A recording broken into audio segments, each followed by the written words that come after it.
trophy wife. Anna came to Faerie quite often. She was always looking for the right husband, the guy with money, the guy with expensive taste. She wanted to have an easy life.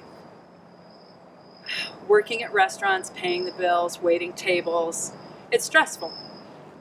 And so she had done a lot of research to learn the finest name brands so that she could watch wristwatches, jewelry, accessories, and garments. She was looking and stalking to find the perfect trophy husband. And one day as she was at Faerie, she had just got a glass of wine, because everyone knows a lady who belongs with a man like that should have a glass of wine and be in a nice dress, and she'd gotten her hair done and her makeup too. And so she's standing there looking when this gentleman walks up, and he had thigh-high leather boots with buttons that looked like they were gold. Those boots cost at least $1,000. She looked at the watch, the brand was right. She looked at the shirt, came from the most expensive clothier at festival. Every garment he had looked custom made. The hat on his head, at least a couple $100, and she was ringing all the price tags up as she batted her eyes at him and smiled. So he bought her a glass of wine, and anything he said she smiled and laughed at, as one should if one is stalking and pursuing the perfect husband that will spend everything you want. And she was already thinking in her head, the perfect divorce, the perfect way to have money and not have to do that very often. He was very sweet. He wandered with her to different shows, and he kept saying things to make her smile and laugh, and she obliged him. And the next day they met at Faerie again and had a wonderful day, and he took her out to dinner, the finest restaurant in town, and she ordered the most expensive meal, and he did not wince, and she knew that she was set. He said to her then, I do not live in this town. I live up in the mountains. Do you mind coming to visit? And she said, well, I have a lot of work to do. And so he kept coming down to the city to visit her. And finally the day came where he showed up.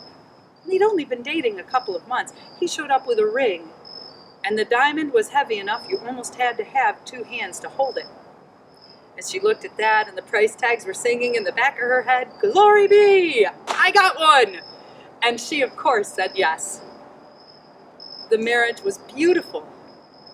She did not invite anyone. She really did not want him to see that her family still lived in a trailer park downtown, and her dad was very overweight, and his shirt was always stained, and he had a few teeth missing in the front. And she really didn't want him to know that her mom had a meth addiction and was missing all the teeth, and has been in and out of prison a few times. It's better to leave that family at home. And so the wedding was a private one, and it was a lovely service, and it was a quick one done by a justice of the peace. And then, of course, they flew over to Europe. They went to France. They had such a beautiful honeymoon. Everything about it was perfect. She got everything with the highest price tag she could find everywhere they went, and she smiled for it, thinking, well, if I don't like him much when we get home, the divorce will cover everything for the rest of my life. I'm going to be set. Best job I've ever done. They got back and they drove up to the mountains, and oh my God, he lived in a mansion. The whole front of the house was made of glass, and the stonework was exceptional. You could hardly tell where people had done carvings, except the gargoyles on the corners, each one different. She knew that they were worth more than anything she'd ever had in her life. Each one, you could have sold one of them and owned everything she'd ever bought in her life and still had money left over. And he carried her in the door and set her down, and she admired this beautiful place. It was lavish. He had a study with different exotic animal heads on the wall, and some of them she thought were a joke, because there was a unicorn and a manticore. Though those things aren't real. How much did you have to pay to get those done, she thought, but knew better than to ask. He said, oh, you can look around later. Let's have dinner first. And he took her to a great hall. And it was funny, this long table, beautiful long wooden table with candles somehow already lit, feast already out, no servants to be seen.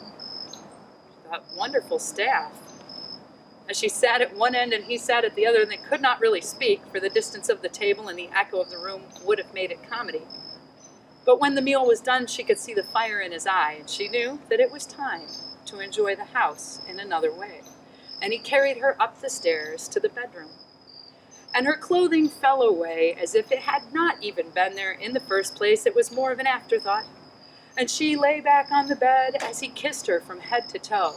And then he started working with her, massaging her ankles and up her legs. And then he found the sweet spot.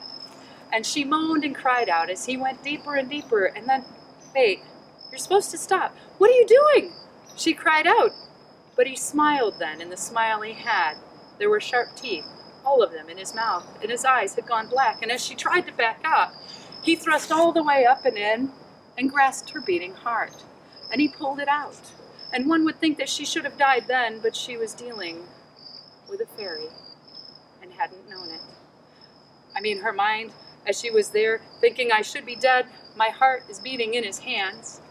He looked at her and said, "Oh, darling, I'm so glad you've come home." He stepped out of the room then and took her heart somewhere else, and she kept thinking I should be dead. He came back in with a saw, and he took her head and he mounted it on a board, a beautiful polished board that he then took to the study and he put up on the wall next to the unicorn. "Darling, this is your room and this is where you'll stay. You are my trophy wife." Oh.